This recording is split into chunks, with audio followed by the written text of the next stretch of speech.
birthday po kay Inay. Mahal na mahal namin si Inay. Hindi kami masyadong masalita. Hindi rin kami masimbahin. Pero alam ng Panginoon ang aming mga nasa sa loob. Happy birthday. Act of kindness din, ano po, pagmamahal po natin sa ating mga magulang. Meron pa po ba? Sa mga...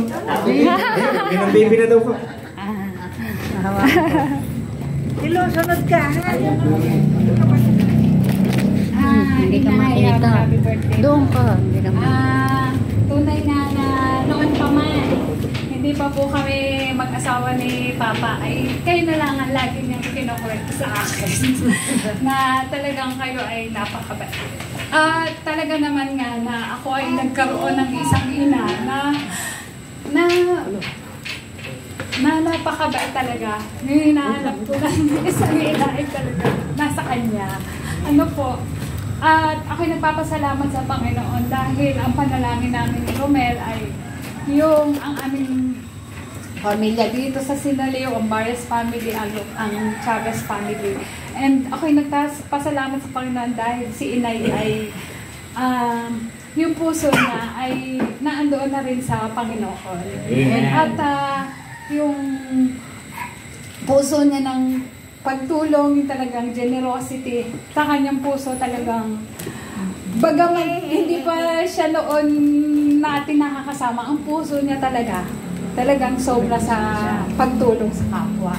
Kaya alam kong ang Inay Belen ay pinagpapala ng yung kanyang mga anak din, ng etes, lahat nakakaranas ng pagpapala kasi alam ko si Inay Belen ay isang prayerful mother. Amen.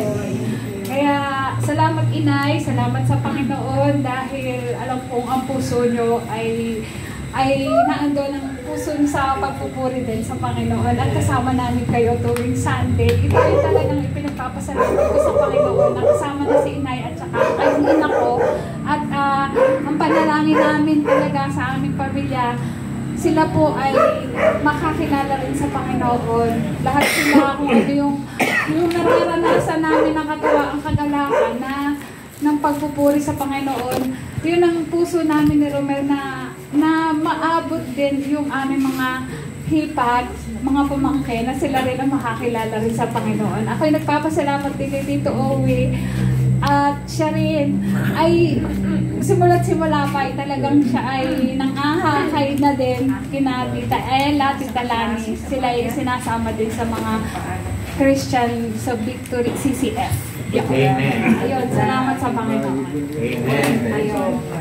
Antilos, kasi Kuya Cesar. Kapatid mo. Si Kuya Dani. Kapatid. Kapatid niyo? Opo. Presidente.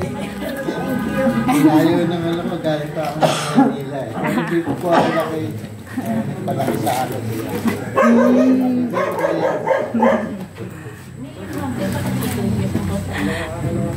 Ala na! Kuya Cesar! Nag-aantay pa ako. Yan lang.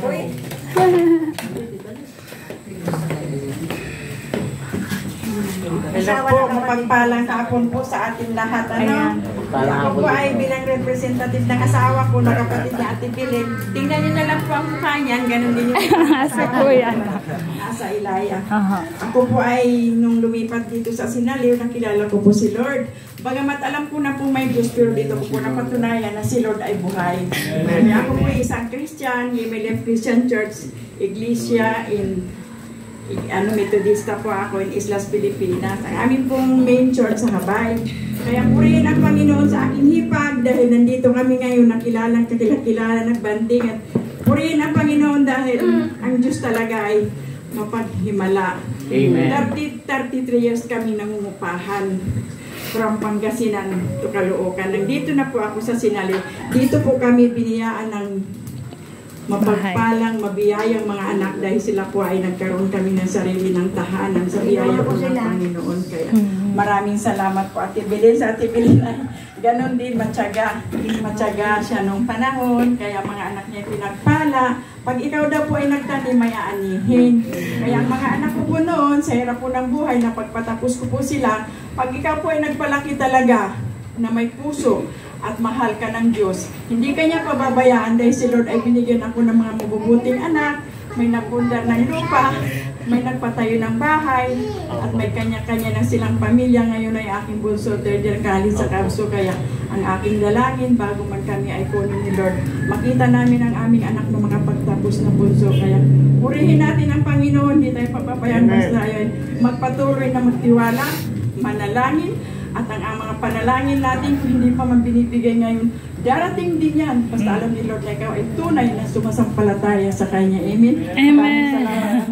Amen. Ayan po.